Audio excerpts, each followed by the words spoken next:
এক নম্বর লাভ হলো কোরআনুল কারীমে সূরাতুর রাদের 28 নম্বর আয়াতে আল্লাহ বলেন আলা বিযিকিরিল্লাহি তাতমাইন্নুল কুলুব। কেউ যদি অশান্ত দিল নিয়ে আল্লাহ পাকের জিকির করে, কেউ অশান্ত দিলকে শান্ত বানায়া দেয় কে? তাহলে জিকির করার এক নম্বর লাভ অশান্ত দিলকে শান্ত বানায়া দেয়। জিকির করার 2 নম্বর লাভ হলো লিকুল্লি শাইইন জালা ওয়া জালালুল কুলুবি যিকরুল্লাহ। প্রত্যেকটা জিনিসের উজ্জ্বলতা আছে, মানব হৃদয়ের উজ্জ্বলতা হচ্ছে মাওলা পাকের জিকির। জিকির করার 3 নম্বর লাভ হচ্ছে ইন্না লিকুল্লি শাইইন সিকালাতান ওয়া ইন্না সিকালাতাল কুলুবি যিকরুল্লাহ। প্রত্যেকটা জিনিস পরিচ্ছন্ন করার উপকরণ আছে, কাপড় চোপড় ময়লা হইলে সাবান মেডিসিন পাউডার আছে না নাই? মানব হৃদয়ের ময়লা গুনাহের ময়লা দূর করার মেডিসিন হইল মাওলা পাকের জিকির।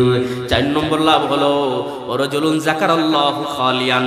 যেই ব্যক্তি খালি দিল নিয়ে মাওলা পাকের জিকির করবে, ওই ব্যক্তিকে আরশের তলে আল্লাহ পাক ছায়া দান করবেন। খালি দিল মানে কি?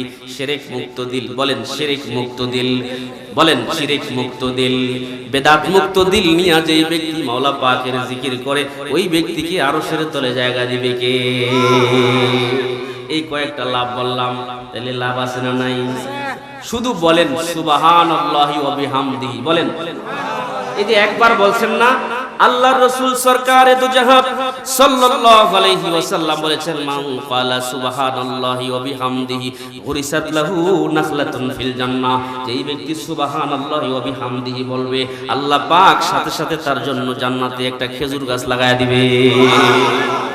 যে যত পড়বেন এতই গাছ লাগাইতে থাকবে, গাছ হইতে থাকবে, গাছ হইতে থাকবে। তাহলে পড়ব তো ইনশাআল্লাহ। একটা মজার হাদিস মনে হয়েছে, কইতাম নি। আল্লাহর রাসূল সাহাবীদেরকে নিয়ে বসা, এমন সময় কয় আমা ইয়াস্তাতিউ আহাদুকুম ইয়ামালা কুল্লা ইয়াউমিন মিসলা উহুদিন আমালান। ও সাহাবীরা, তোমাদের মধ্যে এমন কেউ আছে কি যে দৈনিক উহুদ পাহাড় সম পরিমাণ নেক আমল করবা?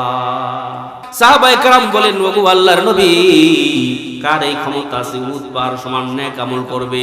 কয়লা কুল্লুহুম ইয়াস্তাতিউ, প্রত্যেক মানুষের এই ক্ষমতা আছে। ইয়া রাসূলুল্লাহ, তাহলে কেমনে একটু বলে দেন না? আল্লাহর রাসূল বলে সুবহানাল্লাহি আযমু মিন উহুদিন। একবার সুবহানাল্লাহ পাঠ করা উহুদ পাহাড়ের চাইতেও বেশি নেক আমল জমা হবে। ওয়ালা ইলাহা ইল্লাল্লাহু আযমু মিন উহুদিন। একবার লা ইলাহা ইল্লাল্লাহ পাঠ করা উহুদ পাহাড়ের চাইতেও বেশি দামি। আল্লাহু আকবার আযমু মিন উহুদিন। একবার আল্লাহু আকবার পাঠ করা উহুদ পাহাড়ের চাইতেও বেশি ফজিলত রাখে। পড়ব তো ইনশাআল্লাহ। মুসা আলাইহিস সালাম একদিন কইতেছে, ইয়া রাব্বি আল্লিমনি শাইআন আযকুরুকা বিহি ওয়া আদউকা বিহি। ও আল্লাহ, তুমি আমারে এমন একটা কালেমা শিখায়া দাও যেই কালেমাটা দিয়া তোমারে আমি আযকুরুকা, তোমারে স্মরণ করব, ওয়া আদউকা, তোমারে ডাকব। আল্লাহ কয়, মুসা তুমি লা ইলাহা ইল্লাল্লাহ পড়ো। মুসা আলাইহিস সালাম কয়, এটা তো কুরআন কথাই, সবাই জানে, সব নবীরা কইছে, কোনা তুমি এটাই পড়ো। মুসা আলাইহিস সালাম কয়, আমি এমন একটা কালেমা চাইছিলাম যেটা আমারই দিবা, অন্য কাউরে দিবা না, একটা ব্যতিক্রম ধর্মী আমল চাইছিলাম। আল্লাহ বলেন, মুসা শোনো, লাউ আন্না সামাওয়াতি সাবআ ওয়াল আরদির সাবআ, সপ্ত আকাশ আর সপ্ত জমিন যদি এক পাল্লায় দিয়ে দেওয়া হয়, ওয়ালা ইলাহা ইল্লাল্লাহু ফি কাফাতিন, আর লা ইলাহা ইল্লাল্লাহটাকে যদি আরেক পাল্লায় দেওয়া হয়, মালাত বিহিম লা ইলাহা ইল্লাল্লাহ, তো দেখবা লা ইলাহা ইল্লাল্লাহর পাল্লাটাই ভারী হয়ে গেছে। সপ্ত আকাশ আর সপ্ত জমিন আর তার মাঝে যা আছে সমুদয় বিষয় যদি এক পাল্লায় দেন, আল্লাহ ইলাহা ইল্লাল্লাহ এক পাল্লায় দিলে লা ইলাহা ইল্লাল্লাহর পাল্লাই ভারী হয়ে যাবে। পড়ব তো ইনশাআল্লাহ। কারা কারা পড়ব হাত উঠাই তো, নারায়ে তাকবীর। আল্লাহ কবুল করুন, সকলে বলে আমিন। আল্লাহ পাক বলেন, ইয়া আইয়ুহাল্লাযীনা আমানু যিকুরুল্লাহা যিকরান কাসীরা। ও ঈমানওয়ালারা, বেশি বেশি জিকির করো। আরে কতবার জিকির করলে বেশি হয় জানার দরকার আছে না নাই? আল্লাহর রাসূল বলেছেন, এত বেশি জিকির করো হাত্তা ইয়াকুলু মাজনুন, যাতে মানুষ দেখলে তোমারে বলে পাগল।